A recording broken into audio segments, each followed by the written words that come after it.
Hey guys, it's Cameron, my review for another special episode of Euphoria. This is the second of two, of course being called Fuck Anyone Who's Not a Sea Blob. And going into this episode, I was very excited to see how this would really turn out. Because, you know, the first one, I didn't really know what it was going to be. And not only was it something that was far more impactful than I was expecting, it was, I think, the best episode of the entire show. It was just such a great look at addiction and recovery and really just giving us a sense of where these characters are at this given point. It did a really good job of kind of slowing things down and getting us to understand more of what some of these characters have been through. And so going into this one, again, I didn't really know a lot of what it was going to be, aside from the fact that it was going to be centered around Jules, but I was really keeping hope that whatever it was going to be something really special. And with this episode, once again, this was another fantastic episode, I would say. I mean, what we got here is another really good comprehensive dive into a character that, once again, did not need to exist originally. This is not something that was supposed to exist, but I honestly am so grateful that it does, because this really turns out to be, again, one of the most impressive episodes of the entire show yet, and there are a lot of reasons for that, but I think we're just going to dive into it right now. So I guess we'll just dive right into this episode and what it's really about. I mean, similar to the first one, it's very basic. You know, there isn't a lot going on story-wise. It's literally just Jules has recently hired a therapist of sorts. She is going to this therapist for the first time, and she's doing this to open up a bit more. And not only that, it gives us a chance to really get to know more about who Jules is and what she's going through. And what I really love about this whole thing is that everything this therapist is finding out for the first time, we're also finding out for the first time. I mean, we knew some stuff about Jules. We knew that she previously self-harmed. We knew that she was, we know that she's trans. We know that she's had this relationship with this anonymous guy, Tyler, who of course turned out to be Nate, and that really had an effect on her. And we know that clearly things were not working out in terms of her and Rue's relationship. But here, we just get a much clearer understanding of what's really going on there. And I think the first thing to really dive into in terms of this is just her relationship with Rue in general. It's a lot more complicated than we really think it is, because like we expect, she does have genuine feelings for Rue. It feels like, when Rue speaks to her, nobody's ever really spoken to her that way. They have this very genuine connection, and she's enjoyed every single moment that the two of them have been together. So there's nothing really wrong with that relationship, aside from the fact that Rue is an addict, and this is something that has a much more profound impact on Jules than you would really expect. And it's not just because of the fact that Rue's an addict, it's because while season 1 was going on, Jules' mother was also an addict, and she's been an addict for a long time. She doesn't have much of a relationship with her mother because of her alcohol addiction. It's kind of pushed her away to the point where Jules really wants nothing to do with her mother. And while she was engaging in a relationship with Rue, her father was trying to get her to reconnect with her mother, even if she didn't really want to. And I thought this was a brilliant idea and a really good, I think, parallel to the first special, because while the first special is about how an addict goes about life and how they try to recover from that, this episode wants to focus a lot more on what about that person that is involved with an addict? What impact does it really have on them? How does someone respond to someone that they know that's an addict? How does this affect their life? And it affects it way more than you really would think for Jules. And I really loved this idea that the reason that her and Rue can't be so open with each other and have that open dialogue that she really wants them to is because Rue is very much reminds her of her mother, where she is only in a good place when her and Jules's relationship is good. When they are connecting, that's when things are working out. But then suddenly when something happens and things aren't working out for Rue in the way that she wants it to, she slides, she backslides. She goes back onto, into her addiction. And she ends up relapsing in that way. And you can see that this is something that is increasingly frustrating for Jules, because on one hand, she does really love Rue, but she also knows that it seems like this is a relationship of convenience. And this is something the show has dived into a lot. The idea that Jules is kind of like her own drug for Rue. The way that Rue is so addicted to drugs, she's also very addicted to Jules. And I think what we get in this episode is that the relation between Rue and Jules can work, but it cannot work if Rue is not in a good mental state. And you can also see that Jules was really struggling. She wanted to make this work. She wanted this relationship with Rue to really work out because, again, she really loved that affection that she was getting from her, the way that Rue generally cared about her, the way that she went out of her way to help her with things. Something as simple as some assignment that Rue had been working on and Jules really doing everything she can to cater to her. You can see that they truly do care for each other. But again, what really doesn't work is again the fact that Rue is not in a good place mentally, and it's having an effect on Jules. And I think the way things wrap up, Jules is in a place where she does want things to work out with Rue, but she also recognizes that they can't really be together right now. They need to take some time apart. They need to take some time to really just settle out their differences and focus on their own stuff. And Rue hasn't really recognized that yet, but I think Jules very much has, and I think that's where we're really heading within season 2 for sure, is that we're going to see these two kind of on their own trying to work out their own sort of problems like within their life and seeing how they're able to maybe somehow, resolve things in some way.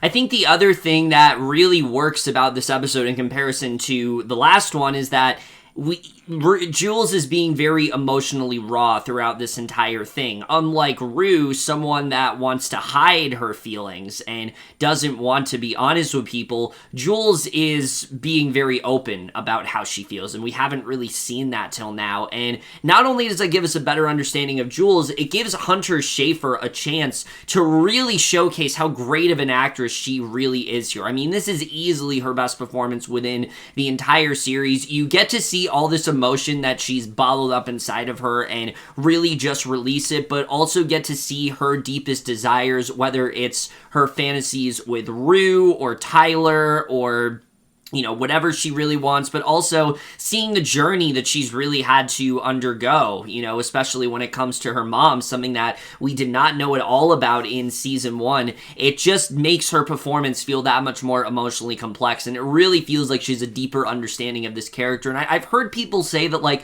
she wasn't used enough in season 1, but I feel like this was always the plan, right? I think Levinson always planned to give her this stuff in season 2. I think it's very similar, though, to the first special, where this was just going to be a collection of scenes. But as one episode, it really gives us a chance to really showcase just how dynamic and amazing of an actress Schafer really is. And I just thought she was just amazing throughout this entire episode. I loved what she ended up doing here. Again, every single emotion, it just felt so real in that way, and it just is a further underlining of how great this cast really is in terms of this show overall. But of course, the other big part of this episode is getting to see Jules' feelings when it comes to Tyler.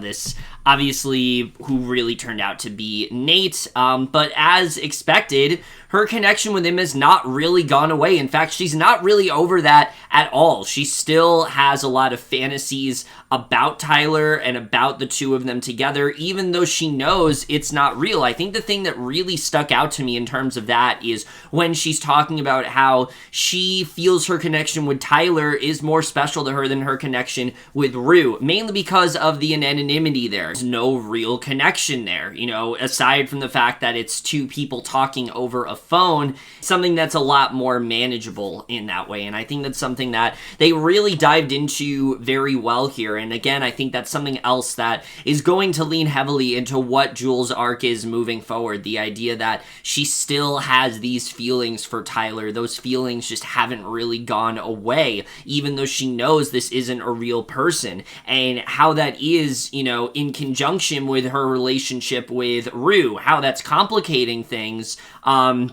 is something that I found to be very interesting. I really like the scenes where, you can see her and Rue having some romantic moments, but she's picturing Tyler in that sense. Because again, she's not over him. She's not over the idea of them together, even if it's not actually real. She just enjoys that a lot more.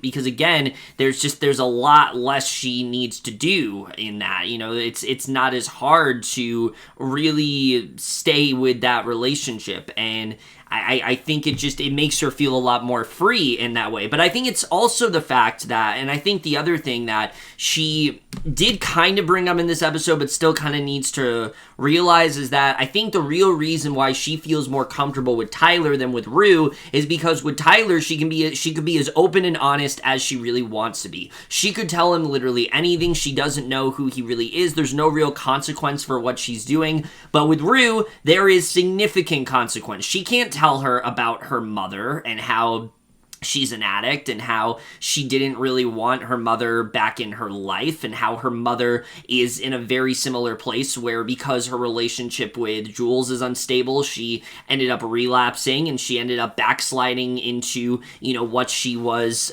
really doing, similar to how Rue is kind of in the same way. She can't really sit down and have that conversation with her, and I think that is why Jules prefers, what she really had with Tyler in that way. And again, even though that's not a real relationship, I think the show did a really good job of showing why that mattered so much to Jules, and it just gave us that much more reason to care within that storyline. We already did, but now we have a much further understanding of what really was going on there, why this mattered so much to Jules, and why when Rue was, telling her like, oh, this isn't real, why do you care so much about this? We understand why Jules was so kind of offended by that, why Jules ignored a lot of Rue's warnings, because she wanted to believe, even though she kind of had this inkling that, like, this isn't real, she wanted to believe it was. She wanted to believe that this could be a relationship that she could actually pursue, but also the way that that's clearly had some kind of impact on her, to the point where she doesn't really want to be looked at as a girl that, guys are sexually attracted to. She talks about possibly, going off her hormones and things like that. And I don't think this is something that she's actually going to do, but I think she's just in a place where she's had so many, failed relationships and so many relationships that haven't really worked out. And a lot of people just look at Jules and they and a lot of people in the show, that is, they look at these women and they don't see them for who they are. They see them for who they want to be, and she's judged a lot and things like that. And you can see the amount of pressure that's really had on her, that it's really starting to get to her in that way. And again, I just really like getting to see that in the show, because it made sense why there was so much pressure put onto Jules throughout the series. And I really like the way that was handled here. And then again, I think the way that Jules, talked about how she had these feelings for Rue, but didn't know if Rue felt the same way. She was scared of getting too close to her. But then when Rue finally gave in, it was almost like she was scared, because she didn't think that Jules felt the same way, when in reality, Jules did feel the same way. And I really love the way they went about that here, taking scenes that we saw in season 1 and offering a new perspective, because at that point we had only seen Rue's perspective. We knew how Rue felt in that given scenario. We did not know how Jules really felt there, and it made things that much more impactful. It gave us much more of an idea of what's really going on there, and I really enjoyed that a lot. I think, again, that just gave us that much more of an appreciation for Jules' character overall, and it gave us a deeper understanding of what her relationship with Rue really is like. And that's really everything I think to talk about here story-wise. I mean, there isn't really a lot more that goes on within this episode, aside from the ending when we find out that this actually takes place before the first episode. I thought that was a really clever idea, and the way things ended up with Rue wanting to try to reconvene with Jules, but Jules kind of shunning her away. I think because Jules really does realize that, like, these two need to be apart right now. They can't be together. It's not going to be as simple as them just rekindling as much as Rue wants it to be. It's not going to be that easy, and I think that was definitely a good way to wrap things up. But getting more into the technical side of things, I mean, Sam Levinson's directing, once again, he just did such an excellent job with this episode. What I really love about this one is that this felt a lot more psychological than anything we've seen from Euphoria before. This truly felt like a character study in the best way. He did a great job of getting us inside Jules' head, but also making this episode feel a lot more, I think, fulfilling than the last one. The last episode, yes, is very fulfilling, but in a different way. It's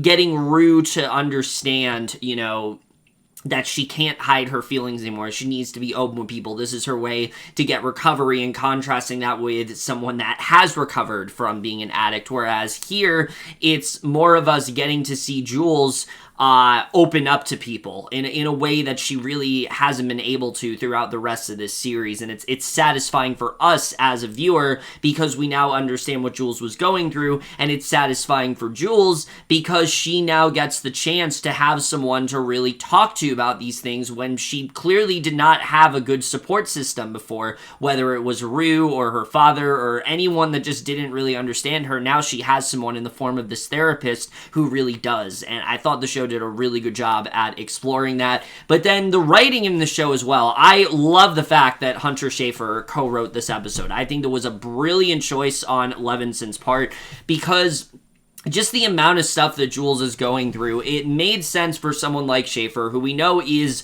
a real trans person. She is trans in real life. She has gone through that experience before. A lot of this hits very close to home for her, and it made sense why Levinson gave her the chance to write some of this episode, and it just made things feel that much more authentic. It made it feel that much more special, and again, I think really just added to this story overall. And again, the dialogue in the show, it just feels so naturalistic, and the way they're able to get us so invested over just one therapy conversation. The first episode technically as well was a therapy session, but this was a literal therapy session. I think just really worked, and I loved everything going on here writing-wise, especially the way that they took scenes from season 1 that we felt a certain way about, and now we feel a completely different way about them. I love stuff like that, especially the scene where Rue first kissed her and we saw Jules kind of like push away. It's not because Jules was,